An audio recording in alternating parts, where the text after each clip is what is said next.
Bread halwa. யாருக்கு தாங்க bread halwa பிடிக்காது? வாயில் வச்ச உடனே கரையிற மாதிரி ஒரு பிரெட் அல்வா பார்க்கலாமா?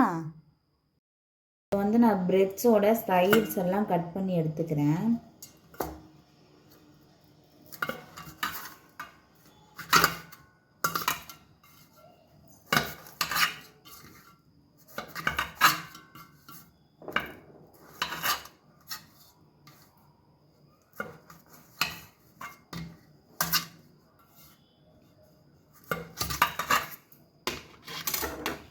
இந்த மாதிரி ஒரு ப்ரெட்டில் 4 பீஸ் வர மாதிரி கட் பண்ணி எடுத்துக்கிறேன். அதே மாதிரி எல்லா ப்ரெட்டையும் எடுத்துக்கலாம்.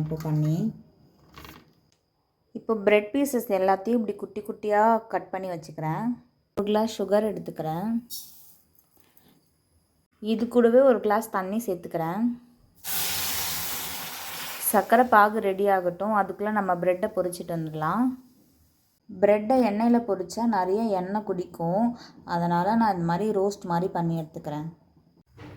இந்த சர்க்கரை பாகு கூட 3 ஏலக்காய் தட்டி போட்டுக்கிறேன். இப்போது நம்ம நல்லா ஒரு சைடு வெந்ததுக்கப்புறமா இன்னொரு சைடு திருப்பி போட்டுக்கலாம்.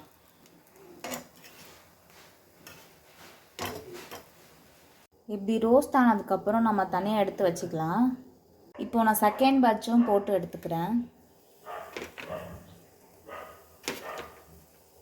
ரோஸ்ட் பண்ண ப்ரெட் பீசஸ்லாம் நான் அந்த சர்க்கரை பாகுக்குள்ளே சேர்த்துக்கிறேன்.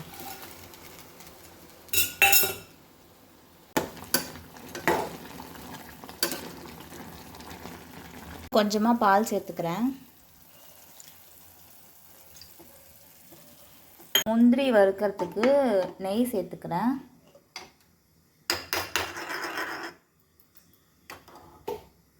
அடுப்பை சிம்மில் வச்சுட்டு முந்திரியை தட்டிக்கலாம். இப்போ சிம்லே வச்சு பொரிக்கலாம். அப்போ தான் கருகாது. வாவ், பார்க்கவே செம்ம டெம்ப்டிங்காக இருக்குது. கண்டிப்பாக நீங்களும் ட்ரை பண்ணிட்டு எனக்கு சொல்லுங்கள். செம்ம டேஸ்ட்டாக இருக்கும்.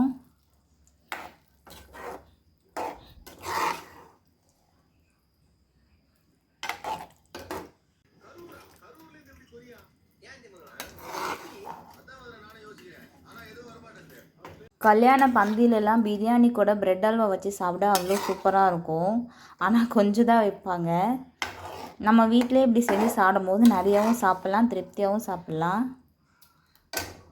அவ்வளோதான் ஃப்ரெண்ட்ஸ், ரொம்பவே டேஸ்ட்டான பிரெட் அல்வா ரெடி ஆயிடுச்சு. கண்டிப்பாக ட்ரை பண்ணிவிட்டு கமெண்ட்டில் சொல்லுங்கள். பாய்.